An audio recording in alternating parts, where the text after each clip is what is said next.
Did Rob Pelinka get in the way of the Lakers improving on their team in the most recent draft? And Anthony Davis has some high praise for his teammate D'Angelo Russell, who's having the best stretch of his career. What's good, y'all, and welcome to another Lakers Digest video. I'm your host, Okechi Apakama, and before we get into everything of today's video, guys, I want to bring your attention to something.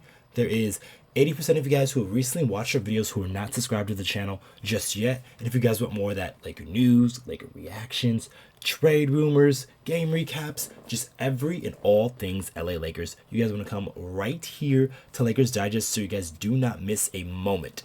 Now, with that out of the way, guys, let's hop straight into the topics of today, as we've got a couple of things to get to. So first here on the docket, Rob Pelinka overruled other draft choices.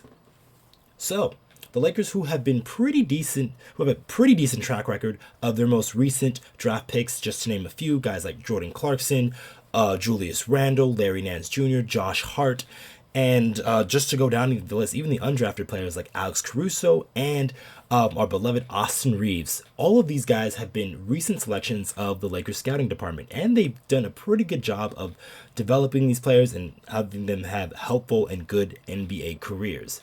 However, this year, it doesn't seem like our current draft pick, Jalen Hood-Schifino, is living up to that standards just yet.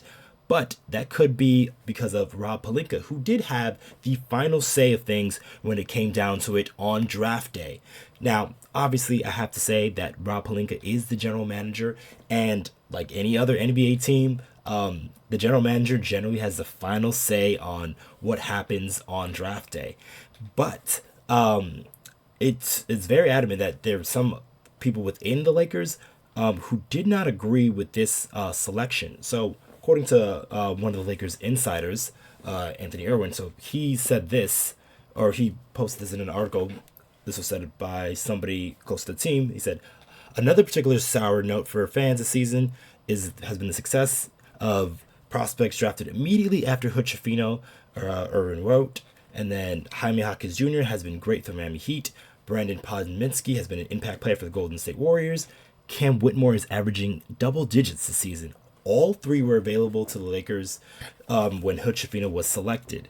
He also said in the article that, according to sources, the consensus pick was Kobe Buffkin. When he was selected 15 by the Hawks, the Lakers had to scramble. Sources say the scouting department preferred Whitmore once Buffkin was off the board, but Pelinka and the other higher-ups in the organization, concerned about his medical history, Pelinka, having seen Hood-Schifino play well in the Big Ten Conference Tournament, saw something special and made the final decision.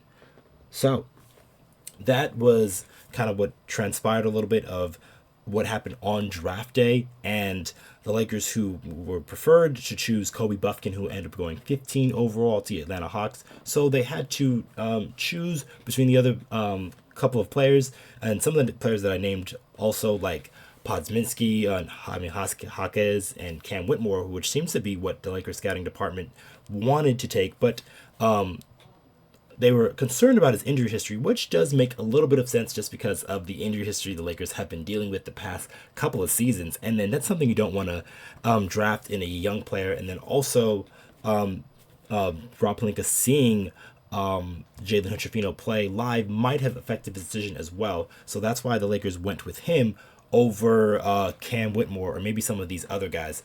But I really think that in a bubble, that does make sense why he made that selection. And Jalen Hood-Schifino is still young, so there's still a lot of room for improvement. He's not a bust by any means. It's only his first season in the NBA, and the Lakers weren't really looking for him to make an impact right away when they drafted him, unless they wouldn't have signed D'Angelo Russell or gave Austin Reaves that contract. So those guys were meant to take up those guard spots.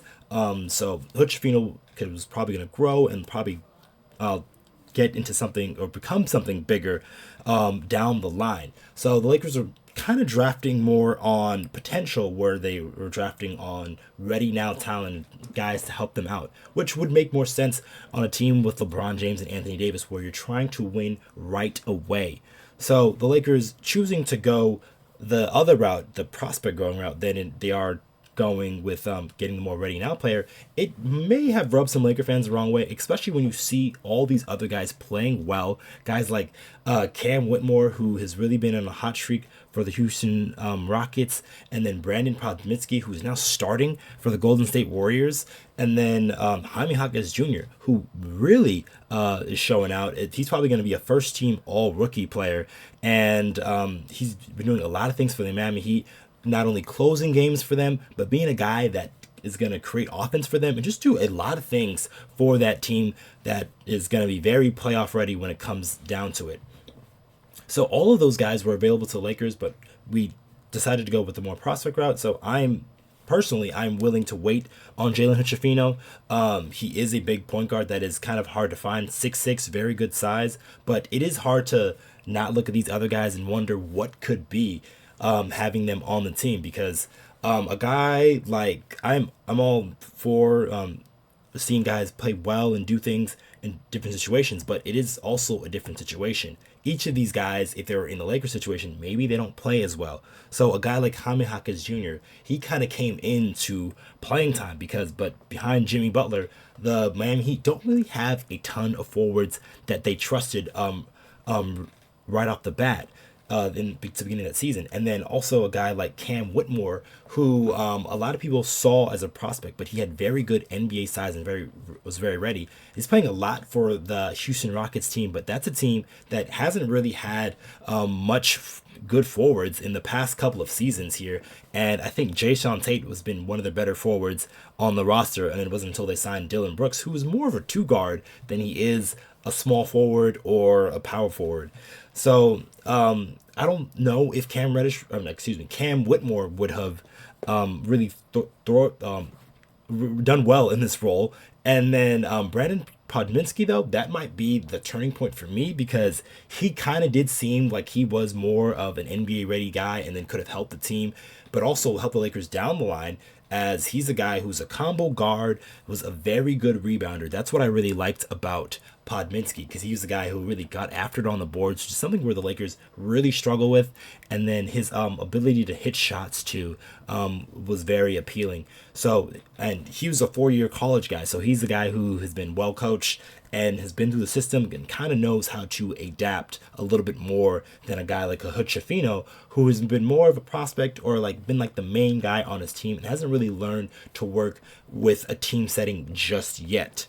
So it makes sense why Laker fans are a little bit upset why those guys weren't chosen, but also it makes sense for the Lakers to try to build some sort of some prospects, especially if, in theory, down the line, you're not going to have LeBron James, maybe, and then maybe you're not going to have D'Angelo Russell on your roster because of maybe a trade, or say if he walks out the door, because he does have a player option. So this is probably the Lakers just doing their due diligence. I think Laker fans got to be a little bit more patient, especially when it comes to Hood-Schifino.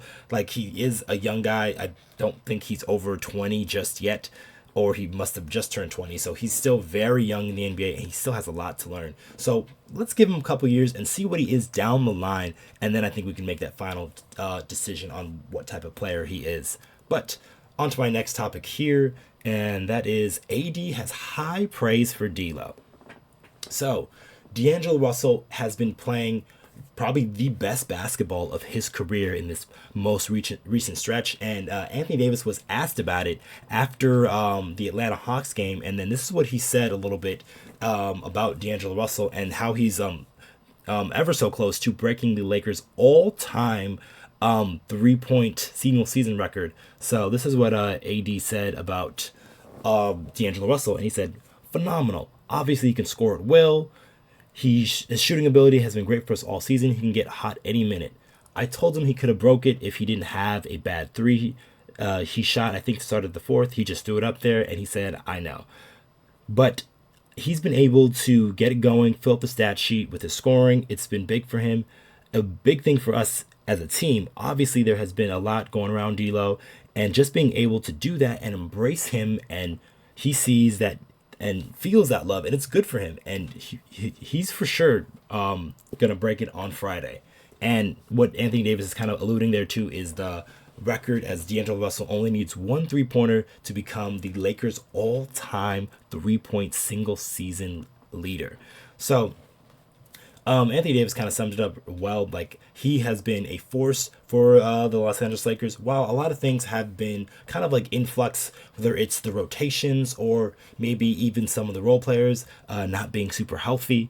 But besides Anthony Davis' defense and then sort of like LeBron James' steadiness, D'Angelo Russell's three-point shooting and shot making has been crucial and consistent for the Lakers squad, especially since he came back from that lower back injury that he had. And this is what D'Angelo Russell has been averaging since he came back into that starting lineup since January 3rd. This is 29 games, so this is a pretty big sample size. And he's averaging about 22 points per game, 6.8 assists on amazing shooting numbers, shooting 47% from the field, 45% from three, and 85% from the free throw line. So D'Angelo Russell, this is clearly one of his best stretches of his career, and he's really been elevating the Lakers to really help them win some big games, like that game they had against Milwaukee where LeBron James didn't play. And then some of these other games where the Lakers just blew out the Hawks just recently on Monday. D'Angelo Russell hitting 6 3-pointers and shooting efficiently really just is a backbreaker for some of these teams, because when LeBron James and Anthony Davis have it going, and then you just have another guy who can be a flamethrower like D'Angelo Russell, where he can hit 3 3-pointers in a span of like a minute, it really can change the complexity of a game and really bring momentum on that Lakers side, especially when he does it in that home arena at Crypto. So D'Angelo Russell just showcasing what he's got, and just, like I said, being in the best stretch of his career has really helped the Lakers kind of stay where they're at here in that 9th seed currently. We'll see if they're able to gain some ground here in the next week or two, because there isn't much time left for the Los Angeles Lakers. They only have 13 games left, and a good amount of them are on the road, so they're going to need that D'Angelo Russell shot making to really get over the hump in that one. But that's probably going to be it for this video, guys. Let us know in the comments down below if you think Rob Pelinka made the wrong decision of drafting Jalen Hood-Schifino instead of drafting some maybe these other guys like a Cam Whitmore or a Braden Podminsky, or even Jaime Jaquez Jr., all of those guys who are really thriving, and then Jalen Hood-Schifino, who's been playing a lot better in the G League, is still trying to find his footing in the NBA. And then what do you guys also think about D'Angelo Russell and how his play has been affecting the Lakers in that positive direction, especially with all the trade rumors and nonsense that really surround him recently? But let us know what you guys think in the comments down below. I have been your host, Okechi Apakama, and I'll catch you guys on the next one.